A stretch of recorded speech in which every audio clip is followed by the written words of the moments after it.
So we're going to Europe server for our final match of the day of Ares and Dog on Inside and Out. Fairly even map wise, and yeah, I think that I actually like this map. It's one of my favorite maps from the current map pool. Um, I think it's fairly well balanced and it feels good to play. Uh, yeah, it's definitely a map where you don't have to worry about too much shit happening, don't find things, but I prefer bases where it's at least like one base more for each player, like 6 fields, kinda fast and turtly, but I also don't really mind this map. Yeah, I just don't like playing versus Zergs on bigger maps.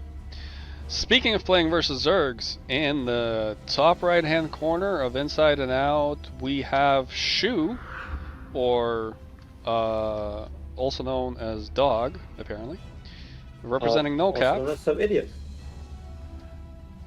also known as some idiot. I didn't want to say that, but hey. And on the bottom left corner of Inside Out, playing with pink Zerg drones, we have Ares, representing PigPan.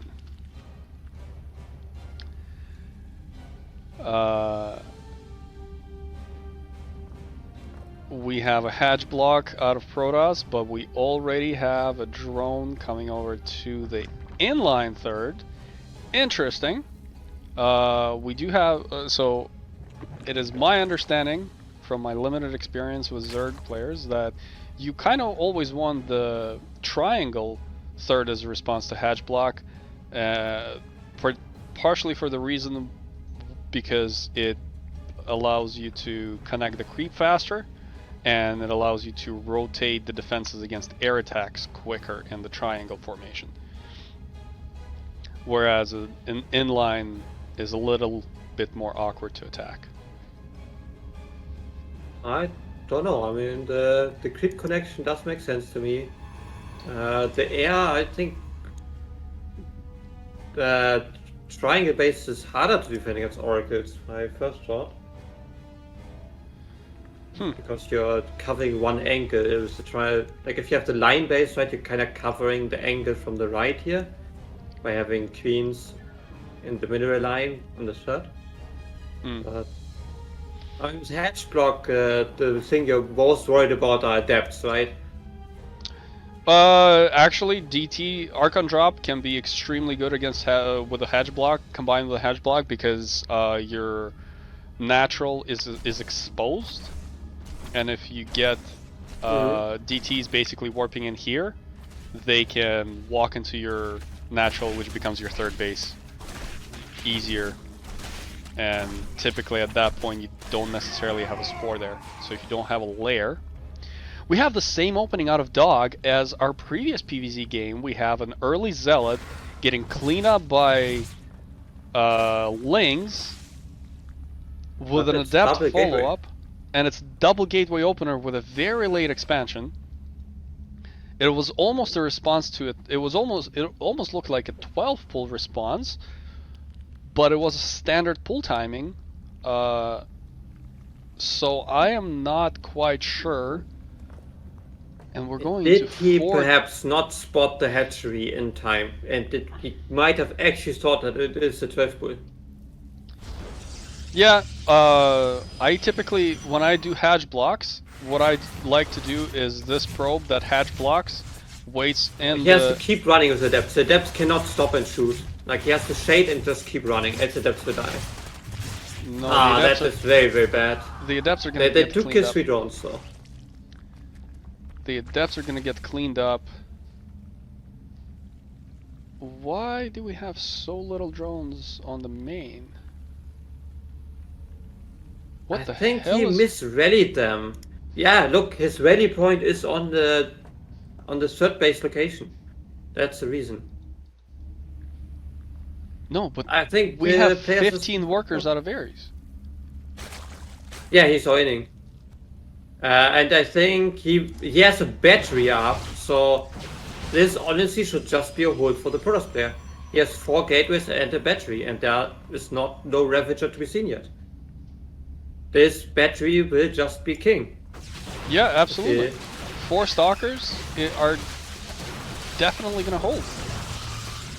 The battery overcharge Yeah, he needs can to just go down. overcharge now. Let's see.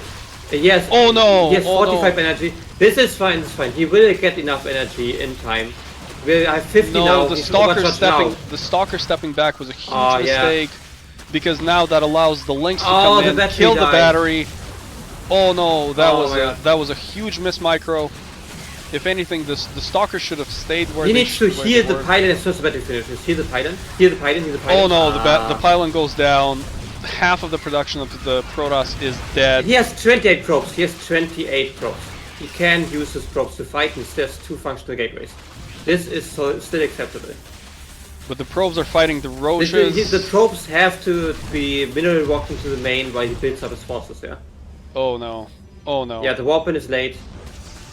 He should have warped these in between the probes. And this is a GG. Yeah, they're getting pretty close to it, yes.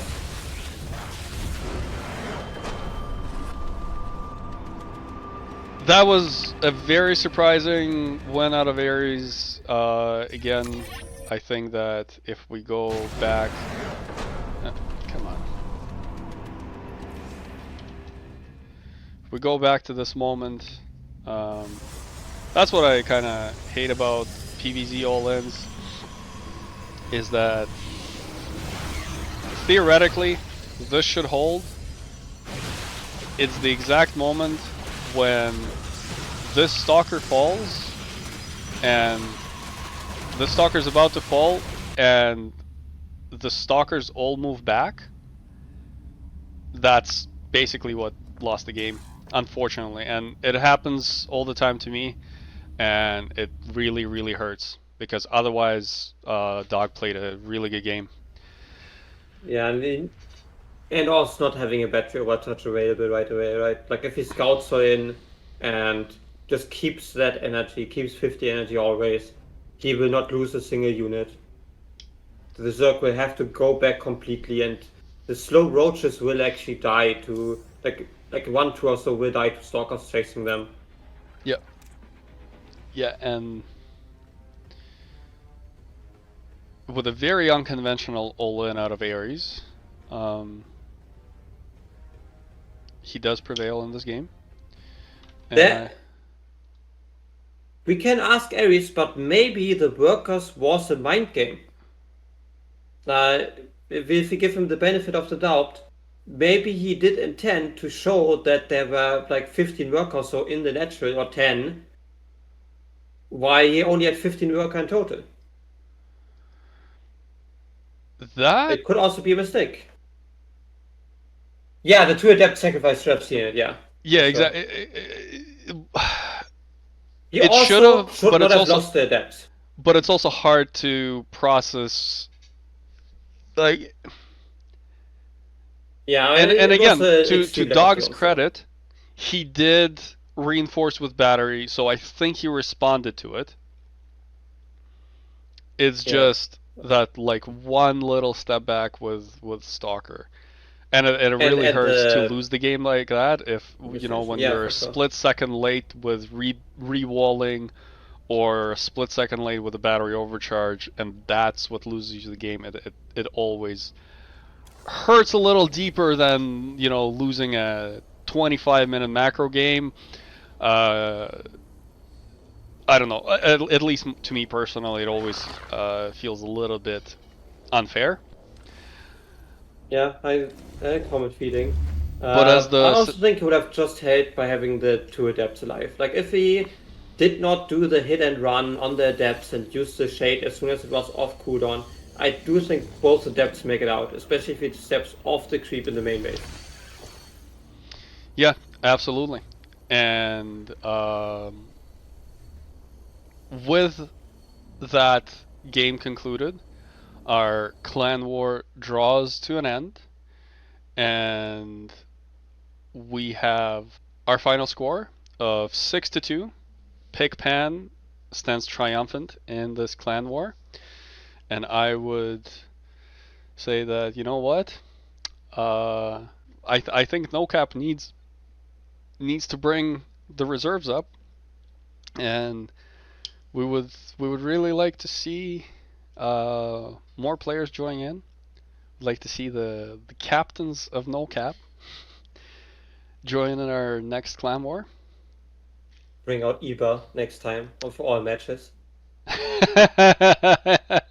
Just best of 7. Eba versus the world.